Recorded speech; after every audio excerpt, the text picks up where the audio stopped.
My brother slept with my girlfriend 26 years ago and married her. My daughter wanted them at her wedding. My response left everyone speechless. Hey Reddit, my brother betrayed me with my girlfriend 26 years ago, married her, and now my daughter wants them at her wedding. I gave her an answer that made everyone lose their minds. Here's how this mess unfolded.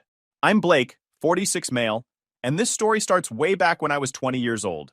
That's when I discovered my girlfriend had been sleeping with my younger brother Kyle. Not some random dude.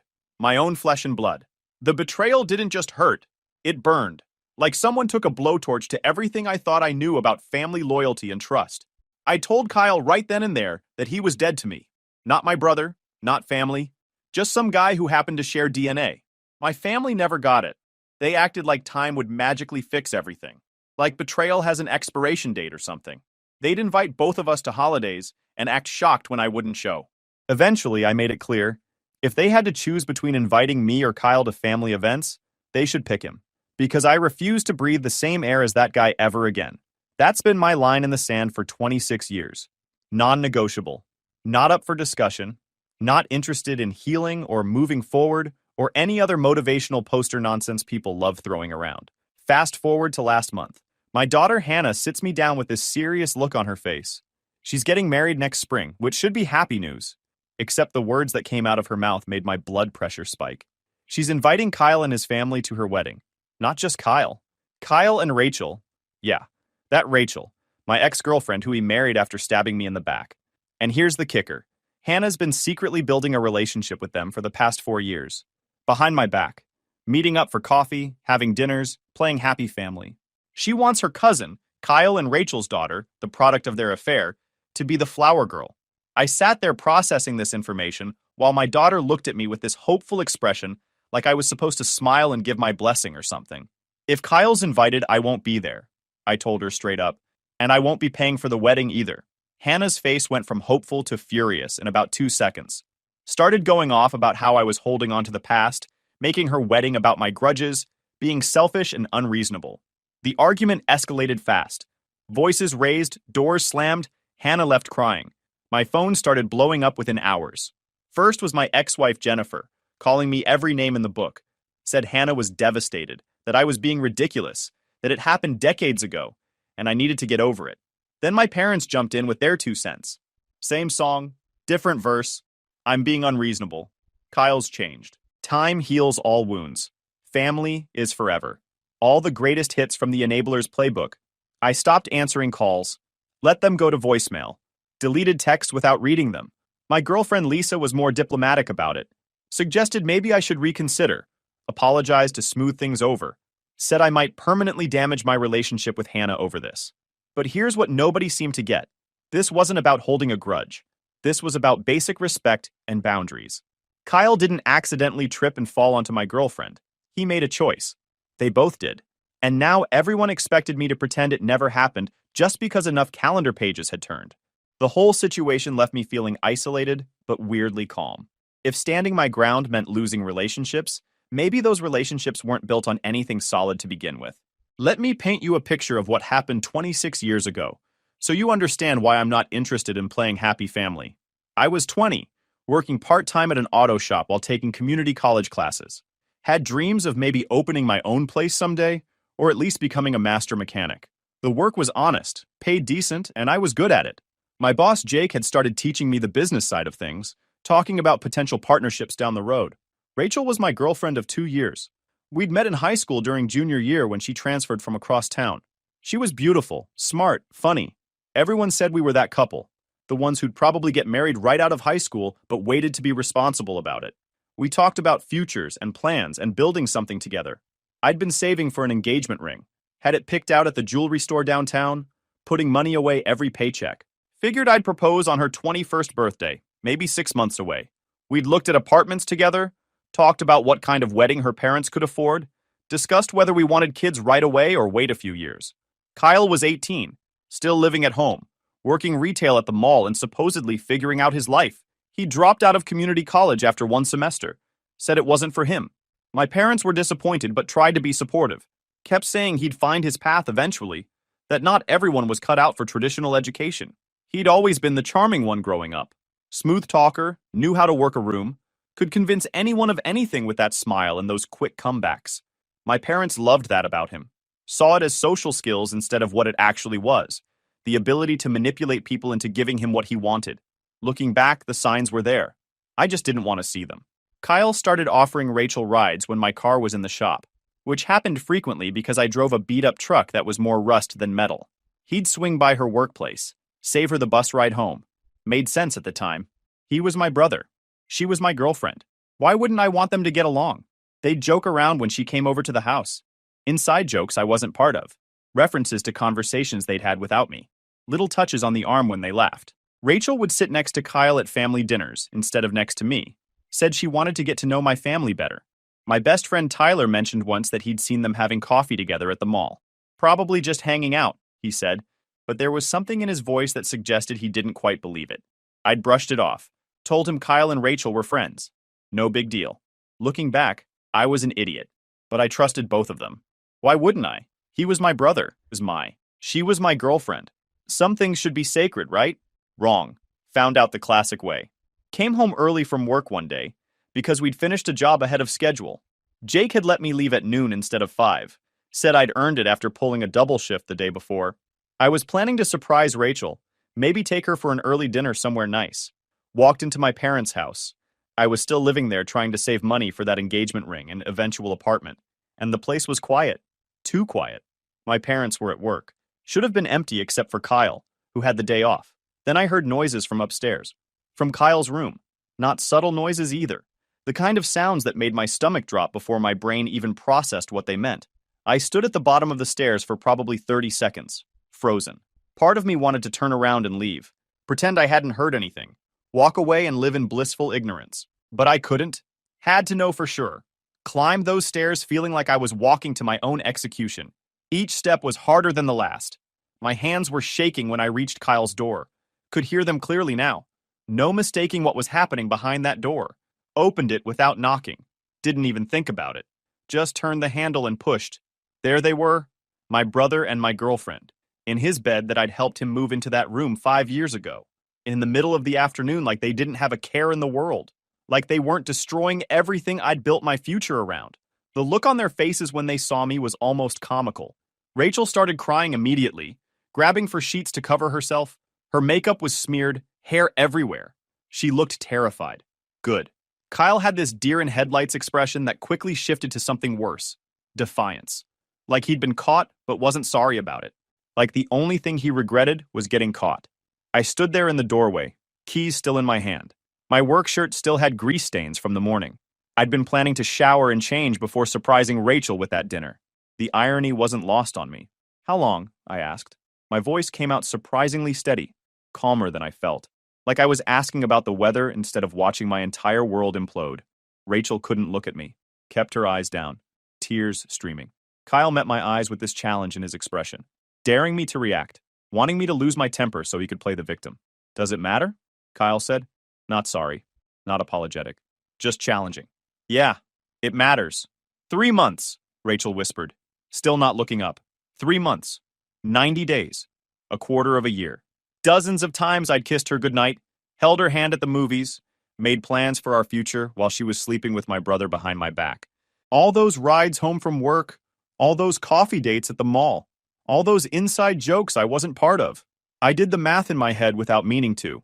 3 months ago was right around when she'd started being distant, when she'd canceled plans more often, when she'd said she needed space to focus on work and school. I'd respected that, gave her room, trusted her. What an idiot. I didn't yell, didn't throw things, didn't give Kyle the reaction he was clearly waiting for. Just stood there processing the complete destruction of my trust in everyone I cared about, processing how many lies I'd been told, how many times I'd defended their friendship to Tyler, how close I'd come to proposing to someone who was sleeping with my brother. The engagement ring I'd been saving for felt like it was burning a hole in my mental pocket. All that money, all those extra shifts, all those plans, gone. Then I looked at Kyle, really looked at him, and saw something in his eyes that made everything clear. He wasn't sorry. He was satisfied. Like he'd won some competition I didn't even know we were having. Like taking my girlfriend was some kind of achievement. That's when I said the words that would define our relationship forever. You're dead to me. Not angry, Not screaming. Just flat statement of fact. Kyle was dead. My brother was dead. The person I'd grown up with, shared a room with until I was 12, defended against bullies, helped with homework, that person didn't exist anymore. Kyle's expression faltered, like he'd expected anger, expected drama, expected something he could work with. He didn't know what to do with cold finality. Rachel was full-on sobbing now. Blake, please, let me explain. There's nothing to explain. We're done. Don't call me. Don't text me. Don't show up at my work. We're done. I turned and walked out. Didn't slam the door. Didn't throw anything. Just closed it quietly behind me and went downstairs to pack my stuff. Tyler showed up 40 minutes later. I'd called him from my cell, just said I needed help moving. He took one look at my face and didn't ask questions. Just started loading boxes into his truck. It took 3 trips to move everything I owned to his apartment. His roommate was cool with me crashing on the couch until I found something permanent.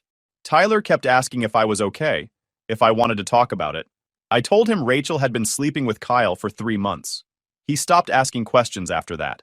Rachel tried calling that night, 37 times according to my phone, left voicemails crying, begging me to let her explain, saying it was a mistake, saying she loved me.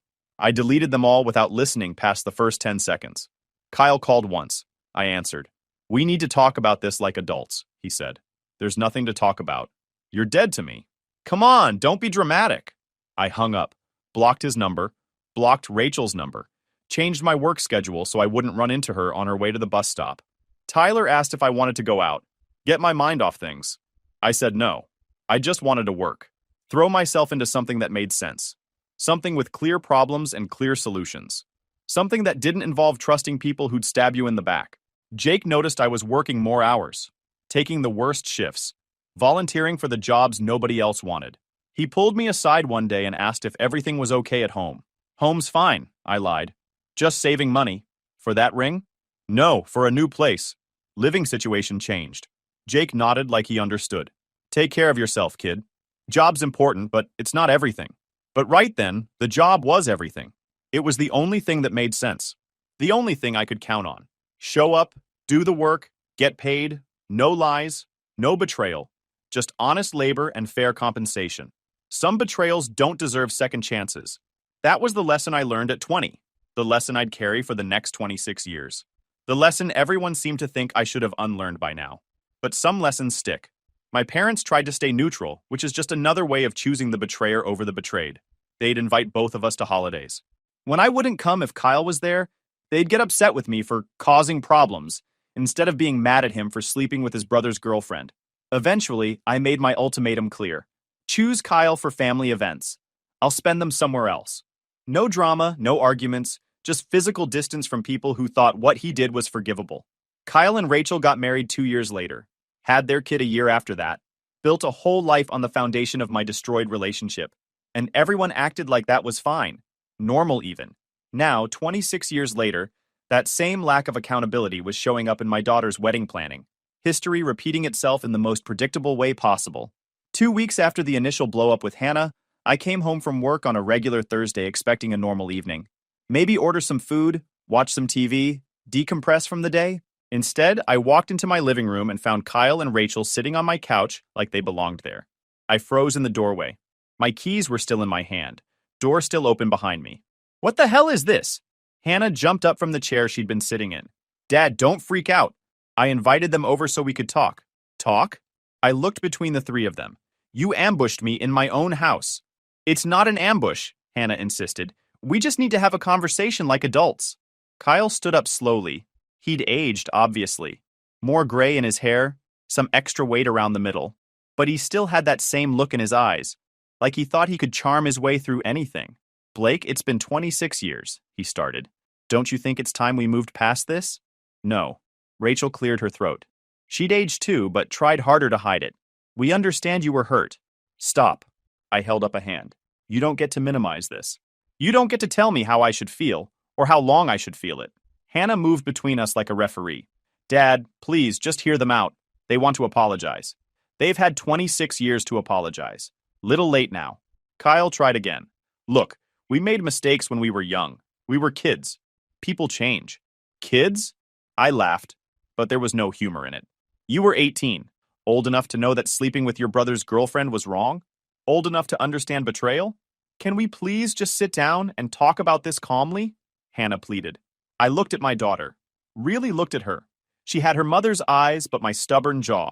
Right now, that stubbornness was aimed at forcing a reconciliation nobody but her wanted. Hannah, you want to have a relationship with Kyle? That's your choice. You're an adult, but don't expect me to participate. And definitely don't ambush me in my own home. Dad, I'm getting married. I want my whole family there. Then you have a choice to make, him or me, because I'm not going if he's there. And I'm not paying for a wedding where I'm treated like the problem for having boundaries. Rachel started crying. Kyle put his arm around her in this protective gesture that made my jaw clench. Hannah looked like she might cry too. You're being selfish, she said, voice shaking. No, I'm being honest. There's a difference. I turned and walked back out my own front door. Stayed at Lisa's place that night. Came home the next morning to find them gone. But the damage was done. My phone was full of messages. Hannah saying I'd embarrassed her. Jennifer saying I'd ruined any chance at family unity. My mother saying I'd always been too sensitive about Kyle. Too sensitive. Like my brother sleeping with my girlfriend was just some minor social faux pas I should have shrugged off. The messages kept coming all week. Family members weighing in with their opinions. Most of them thought I was being unreasonable. A few, my cousin Daniel, my Aunt Patricia, reached out privately to say they understood my position, even if they couldn't say so publicly. Your brother was wrong, Daniel told me over coffee. But the family's invested in pretending it never happened. Makes them uncomfortable to acknowledge it. That's their problem, not mine. I know. Just warning you. They're going to pressure Hannah to uninvite you instead of Kyle. Easier than dealing with the real issue. He was right. The pressure campaign intensified. Hannah called asking to meet in person. I agreed because I'm not completely heartless, even if everyone else thought I was. We met at a diner halfway between our places. Neutral territory. Hannah looked tired, stressed. Wedding planning was taking its toll even before the family drama added gasoline to the fire. Dad, I don't want to choose between you and Uncle Kyle. I'm not asking you to choose. I'm telling you my boundaries. If he's there, I won't be. That's the same thing. I sipped my coffee. No, it's not. I'm not telling you who to invite. I'm telling you what my limits are. You get to decide what happens next. Hannah twisted her napkin into shreds. Everyone thinks you're being unreasonable. Everyone? Mom, Grandma, Grandpa, Kyle, Rachel. Even Lisa thinks you should reconsider. What do you think? She looked surprised by the question. I think I don't understand why you can't just get over it. It was so long ago. Has your fiancé ever cheated on you? No, of course not. Imagine he did. Imagine he slept with your sister, if you had one, for months, behind your back, then married her. Would you get over it? Hannah's face went pale. That's different. How? Because that would be about me. This happened to you decades ago, and I'm supposed to forget it happened because enough time passed? That's not how betrayal works, Hannah. There's no statute of limitations on being stabbed in the back by family. But Kyle's changed. He's not that person anymore. How would you know? You've been secretly meeting with him for 4 years. Did you ever ask him why he did it? Did he ever actually take responsibility? Or did he just give you excuses? Hannah didn't answer, which was answer enough. Let me guess, I continued. He told you we were young, made mistakes. People change. Your dad's too sensitive, holding grudges. Am I close? He said he regretted hurting you. That's not the same as taking responsibility. Regret is feeling bad about consequences. Responsibility is acknowledging you made a deliberate choice to betray someone who trusted you. Hannah was crying now. Dad, I just want my wedding to be perfect. I want everyone there. I understand that. But some things are more important than perfect family photos.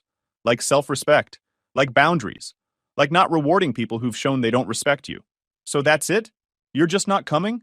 If Kyle's there, no, I'm not coming. And I'm not paying for a wedding where I'm treated like the villain for having standards. That's not fair. Life's not fair, Hannah. But that's my decision. You get to make yours. We sat in silence for a minute. Hannah wiped her eyes with the shredded napkin. I don't want to lose you over this, she finally said. Then don't.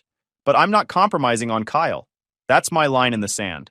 Has been for 26 years. Everyone knew it. Nobody gets to act surprised now. Hannah left without saying goodbye. I finished my coffee alone, staring out the window at the parking lot and wondering how family relationships got so complicated. My phone buzzed. Text from Lisa. How did it go? About as expected. Want company tonight? Yeah, that'd be good. The next few weeks were tense. Hannah wasn't speaking to me. Jennifer kept calling to yell about my stubbornness. My parents were deeply disappointed in my lack of forgiveness. But something unexpected happened. Hannah started digging into why Kyle was so eager to attend her wedding. She mentioned this casually to Lisa during one of their coffee dates. Yeah, my girlfriend stayed in contact with my daughter even during our fight. Said Kyle had been surprisingly pushy about getting an invitation. Not just accepting it, but actively lobbying for it. Lisa, being smarter than everyone gave her credit for, asked some follow-up questions. Turned out Kyle had been estranged from his own son for the past 3 years. Some falling out over the kid's choice of career or girlfriend or something. The son had cut off contact with both Kyle and Rachel. Kyle saw Hannah's wedding as an opportunity to reconnect. Get in front of family members who might help facilitate reconciliation with his son. Use the wedding as social currency. He wasn't pushing to attend because he cared about Hannah. He was using her wedding as a networking opportunity to fix his own broken relationships. When Hannah found this out, she was furious. Called me up crying. Not sad crying, angry crying. You were right, she said without preamble. Uncle Kyle wasn't pushing to come because he cared about my wedding. He wanted to see family members who might help him reconnect with his son. How'd you find out? Aunt Patricia told me. Apparently, it's been common knowledge in the family for weeks. Everyone knew except me. I felt something loosen in my chest. Not satisfaction exactly. Just relief that Hannah was seeing what I'd been trying to tell her all along. I'm sorry you had to find out this way. I feel so stupid. I thought he actually wanted to be part of my life, to be a real uncle, but he was just using me. Hannah, that's not on you. Kyle's good at making people believe what he wants them to believe, always has been. Is that why you cut him off? Because he was manipulative? That was part of it. The betrayal was the main thing, but yeah, Kyle's always had this talent for making his problems everyone else's responsibility, for charming his way out of consequences. Hannah was quiet for a moment. I uninvited him, and Rachel. Told them they weren't welcome at my wedding. How'd that go? About as well as you'd expect. Rachel cried. Kyle got angry, said I was being immature and vindictive, that I was just doing this to please you. What did you tell him? That I was doing it because I deserved guests who actually cared about me, not people trying to use my wedding for their own agenda. I'm proud of you. Yeah? Yeah. That took guts. I know family pressure is intense. Speaking of which, does your offer still stand? About paying for the wedding? I smiled. Yeah, kiddo, it stands. Thanks, Dad. And I'm sorry. For not believing you. For ambushing you with them at your house. For everything. Water under the bridge. Just glad you figured it out. After we hung up, I sat there for a minute just breathing. The weight I'd been carrying for weeks suddenly felt lighter. Hannah got it now. Understood why some boundaries aren't negotiable. Lisa came home from work and found me smiling. Good news? Hannah uninvited Kyle and Rachel. Because of what I found out? Yeah.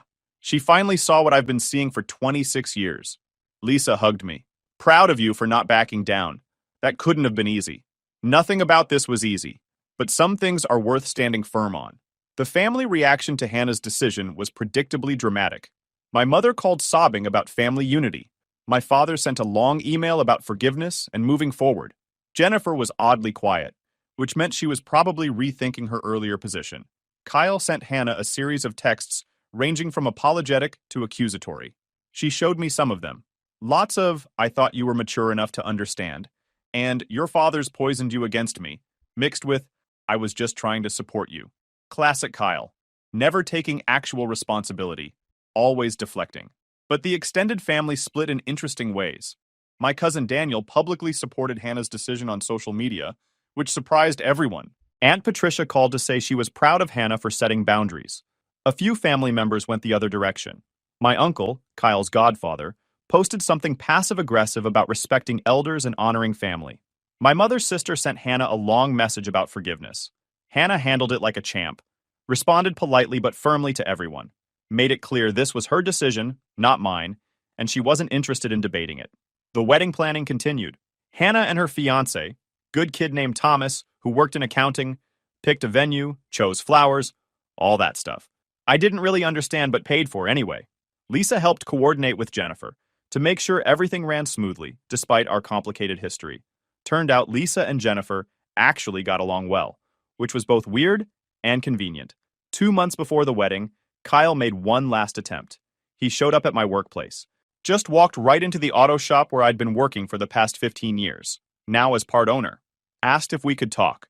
My business partner Frank took one look at my face and quietly disappeared into the office. What do you want, Kyle? I wanted to apologize. For real this time. Little late for that. I know. But I mean it. What I did back then with Rachel, it was wrong. I was young and stupid and selfish. I've carried that guilt for 26 years. That's your burden to carry, not my problem. I'm not asking you to forgive me. Just, just hear me out. I crossed my arms. You've got 2 minutes. Kyle took a breath. I knew you loved Rachel. I knew being with her was a betrayal. But I did it anyway because I wanted something you had. You were always the responsible one, the one who had his life together. I was jealous. That's not an apology. That's an explanation. There's a difference. I'm getting there. What I did was inexcusable. I destroyed your trust, broke up your relationship, damaged our whole family. And instead of owning it, I married Rachel and acted like it was all fine. Like we'd fallen in love naturally instead of through betrayal. Still not hearing an apology. I'm sorry. Genuinely, deeply sorry for what I did to you. You deserved better from your brother.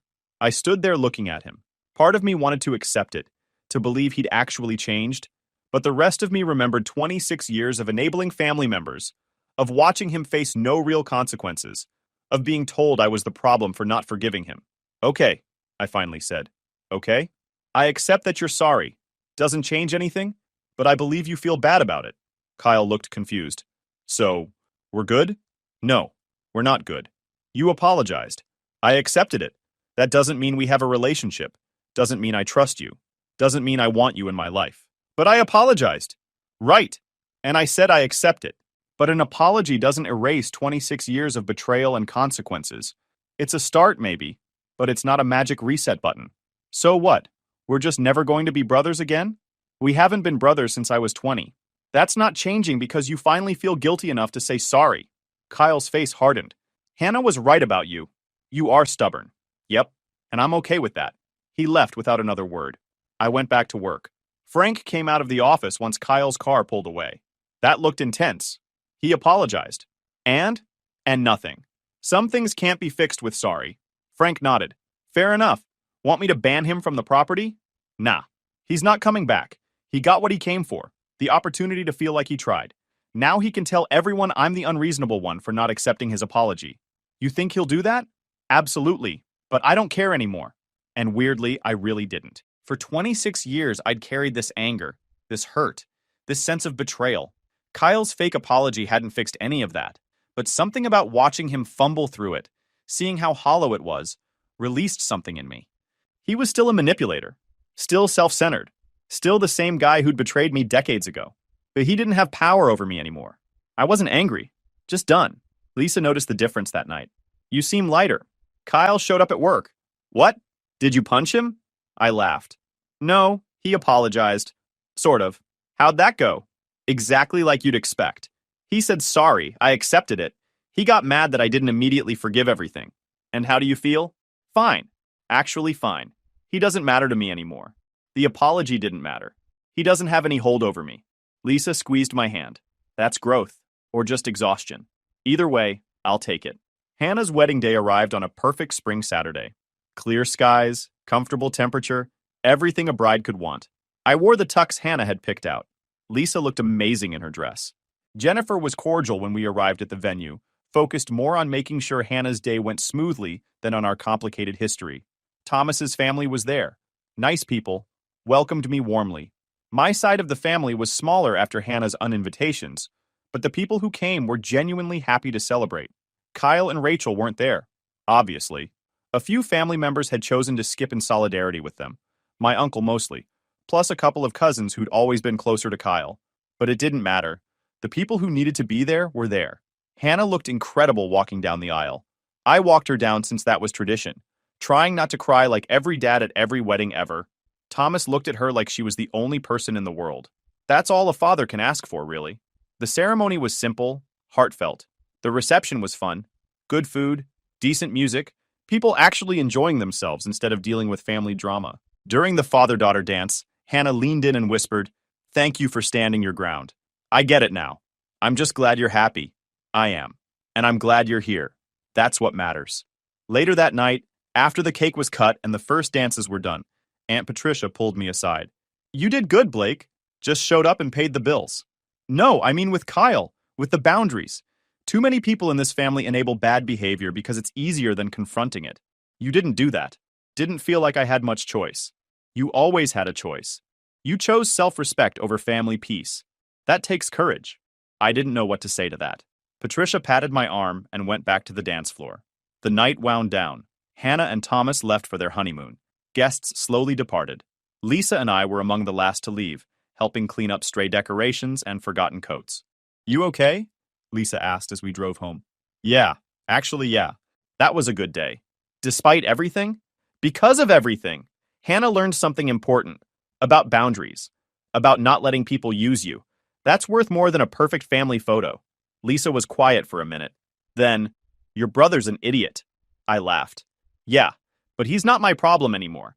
The aftermath of the wedding was quieter than I expected. Kyle sent Hannah an email a week later. She showed it to me. Long rambling thing about how hurt he was, how he'd tried to make things right, how the family would never be whole without forgiveness. Basic manipulation disguised as vulnerability. Hannah deleted it without responding. I'm done being his project, she told me. My mother tried one more time to facilitate a reconciliation. Asked me to meet her for lunch, which I did because I'm not completely heartless. She spent an hour explaining how Kyle was struggling, how his son still wasn't talking to him, how maybe I could be the bigger person. Mom, I am being the bigger person. I'm not actively wishing bad things on him, but I'm also not letting him back into my life. Those are my boundaries. But he's your brother. He was my brother, past tense. People don't get to betray you and then demand you pretend it never happened just because you share DNA. She looked disappointed but didn't push further. We finished lunch talking about Hannah's honeymoon plans and Jennifer's new job. Normal stuff. Better than rehashing old wounds. Frank offered me a partnership expansion at the shop. More money, more responsibility, more stake in the business. I accepted. Used some of the extra income to help Hannah and Thomas with their first house down payment. Life moved forward. Not perfect, but good. I had Lisa, had my work, had a decent relationship with my daughter that had actually gotten stronger through all this mess. Kyle tried to friend request me on social media 6 months after the wedding. I declined without responding. Some doors, once closed, stay closed. Hannah got pregnant the following year. Called me excited, nervous, asking for advice. I told her the same thing my dad had told me before everything went wrong with Kyle. Love them unconditionally, but don't let them walk all over you. Boundaries matter, even with kids. She asked if I'd thought about Kyle being in her child's life. I said that was her decision, not mine. But I wouldn't be at family events where he was present. Same boundary as always. That's fair, she said. I don't think I want him around anyway. Not after everything. Whatever you decide, I'll support it. Thanks, Dad. My grandson was born that fall. Perfect little guy with his mother's eyes and his father's nose. I held him in the hospital and felt something settle in my chest. This was what family should be. Love without conditions. Support without manipulation. Trust without betrayal. Kyle sent a gift when he heard about the baby. Hannah returned it unopened. I don't want anything from him, she explained.